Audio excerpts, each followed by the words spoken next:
Welcome back. আর এই যে বলেছিলাম যে আমি বাইরেটাও দেখাবো, তো এইটা হচ্ছে বাইরেটা।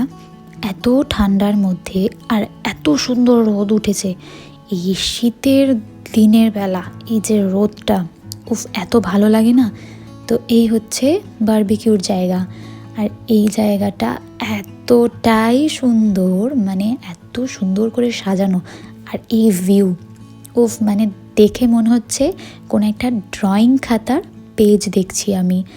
এত ভালো লাগছে, খুব সুন্দর জায়গা। মানে আমি বারবার খালি একটাই কথা বলে যাচ্ছি, দারুণ রিসর্ট বুক করা হয়েছে।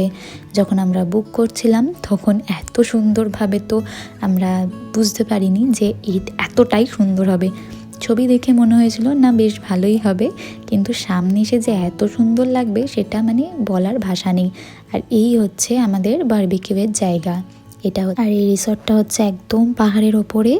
আর এখানে এই যে বারবিকিউয়ের এই সমস্ত কিছু এখানে দেওয়া রয়েছে। শুধু একটাই আমাদের মন খারাপ, যেহেতু এই বারবিকিউটা গ্যাসের সাথে কানেক্টেড, তো আমরা ভেবেছিলাম একদম প্রপার বারবিকিউ যেরকম হয় সেরকম আমরা করব, কিন্তু যাই হোক, এখন যেটা আছে সেটারই ব্যবস্থায় আমাদের চলতে হবে। তো চলুন।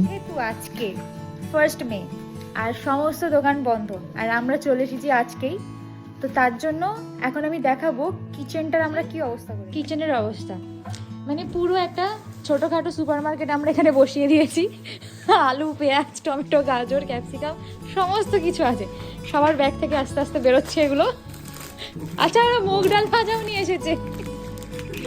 মুগ ডাল, এই না না না, প্রাণের ডাল তো আমাদের বাড়িতে।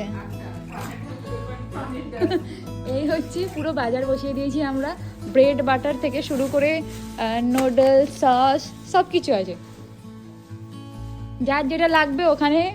আর এখানে ইন্ডাকশনও ফাঁকা আছে, এখান থেকে নেবে, এখানে রান্না করবে আর খাবে, যার যেটা মনে হয় খাবে। হ্যাঁ, সব থেকে আমার যেটা কিচেনে ভালো লেগেছে এই ক্রকারি ইউনিটটা। কত সুন্দর সুন্দর কাপ আর গ্লাস আছে। এখানটায় কি আছে?